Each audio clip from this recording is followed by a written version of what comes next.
Hi everyone, hope you're doing well from wherever you're watching this channel, depending on your time zone. Now, the Sabawat Member of Parliament, Caleb Hamis Luyai, is revealing something to Kenyans on what might happen in the future as far as our politics is concerned. And Caleb is saying that in the next election, that is 2027, there will be no Azimio. But Azimio will grow into something bigger, so huge, something that is going to sweep William Ruto, something that is going to destroy Rigathi Gachagua. And according to him, in 2027, we are going to have a coalition by the name Octagon. So there will be no more Azimio. It will just move into something bigger. And when I talk about this, then I reflect on NASA. NASA moved from Code Coalition to NASA. Why? Because Raila was able to hold NASA as a Code Coalition together. Then one person who added into that coalition was Musalia Mudavadi. So it was a positive move from Code to NASA. No one went, but some individuals came in. Now he's talking about Octagon. That means Raila Odinga is going to maintain Azimio la Umoja and grow it into something bigger. And when we talk about Octagon, then I know most of you understand. Octagon means an object with 8 sides and 8 angles. So he's literally talking about figure number 8. It has a huge meaning also. We are going to look deeper into that. Because now it's confirming that even Gachagua will be on ballot and he will not get more than 500,000 votes. Let me just quote him shortly before we go deeper into that. A mega coalition coming in 2027 shall be called the Octagon. It will sweep Nyanza, Eastern, Western, Coast, Northeastern, Central, Nairobi, and sweep Ruto to the valleys. Rigathi will be on ballot with only 500,000 votes. Your next president is either Raila or Kalonzo. That is Caleb Hamis. It is either Raila or Kalonzo. It means Raila and Kalonzo will stay together until the next election. Then it also brings me to the latest statement from Raila Odinga and what he had said earlier as far as Azimio politics is concerned. We are at the end of this panel discussion, but just a quick request for those who are watching and you have not subscribed, please consider subscribing to our channel. Subscribers, I must say thank you so much. And again, to all our viewers, please give this video a thumbs up. Thank you so much. And back to this discussion.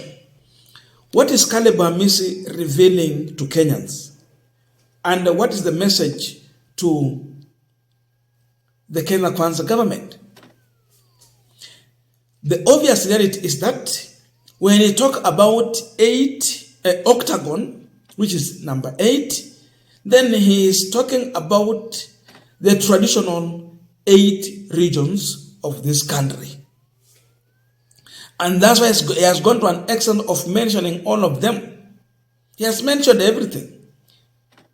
From Nyanza to Eastern, to Western, to Coast, to Northeastern, to Central, Nairobi. And he's talking about the valleys, that is Rift Valley. Caleb Hamis is confirming that the entire country will not be with William Ruto. It is going to be with the leadership of Raila Odinga, that is Azimio la Umoja, which will be now a different coalition. He's confirming that Ruto has failed completely. And that's why he's mentioning Central, where Gachagua will not be working with Ruto. And that's why he's talking about valleys.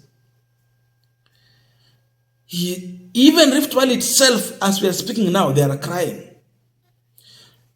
Ukienda kwa wakulima wanalia.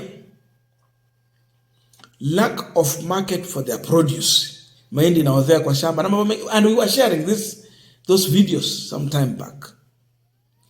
No one is enjoying. So it means even his own people are going to vote against him. That tells you that what Caleb Amisi is communicating is that there will be a protest vote in the next election. That protest will be against William Ruto. Again, he's confirming one thing, that there is going to be a breakup between Ruto and Gachagua. We can see. Saizi Gachagua has no any docket that is in charge. His budget ni kidogo tu ile ya ofisi yake, vile iko hivyo. Now look at Musalia Mudavadi. He had a budget earlier, just like Gachagua, but they have added more mandate to him. And yesterday, Mudavadi was officially taking over the office from Alfred Mutua. Now foreign affairs is in the hands of Musalia Mudavadi. That means the whole budget is going to be in that office. As saizi, it is now domiciled at Railways Prime Cabinet Secretary office. Gachagua akona nini? But what was Raila Odinga suggesting? He said that in case they win election, Martha Karua being deputy president, she will also be CS for justice. So he was going to hand over a specific docket to Martha Karua that she will be in charge of it. Ruto amekataa. Saizi, the only individuals who are busy in this country, it is William Ruto and Musalia Mudavadi. Gachagua ako busy kupiga kelele tu here and there. Kila saa Mudavadi ako nje, ako kwa ofisi, ako nje, ako kwa ofisi. Representing who? William Samuel Ruto. That means Gachagua is going to open his eye and will be out. Why was Gachagua looking for Uhuru Kenyatta? Why is he asking his guys, his people, not to attack Uhuru as of now? He is sensing danger. Their marriage is going to collapse. It is coming to an end. And it takes me to another point. When Raila Odinga gave all the praises to Kalonzo Musyoka during Oburu Odinga's 80th birthday, then later he came and clarified something from his first statement. And I remembered one thing, that Azimio is not in power. It's like muko kama vijana watano kwa boma, then your father just say that wewe ndio utakuwa in charge, or I'm giving you this property which is much bigger than the other people will be getting. Definitely you will be viewed as an enemy of the other people. So to avoid this and to keep the secret in Azimio la Umoja, Raila had to come out and clarify something. Remember, they are not in government. So when you mention the flag bearer, then you make him a target of that competitors. They will target him. They are not in power. They will level so many things against that in candidate. They will make him weaker before the real time. That's why Raila Odinga, in his own wisdom, he had to come out and clarify his statement. That hawatakuwa target. But they know they will move into something bigger. It will not be as Mio. Other people are going to come on board.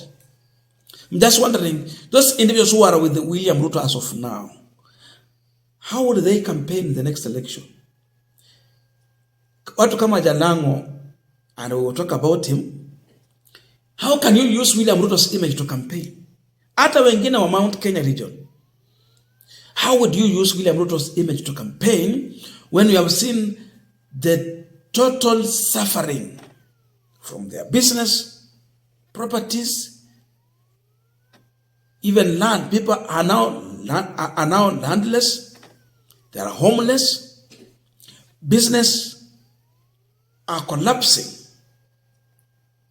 So it will be a rejection of William Samoei Ruto because of his own failures. He has failed completely. That means that this country, yani hata ukweli tu ni kwamba, the way Ruto is working, even if you have a weak candidate, but as long as that candidate is being supported with Raila Odinga, because the issue here is that in as much Raila was endorsing Kalonzo, was talking about good things about Kalonzo, the truth is that Azimio is held together because of Raila Odinga.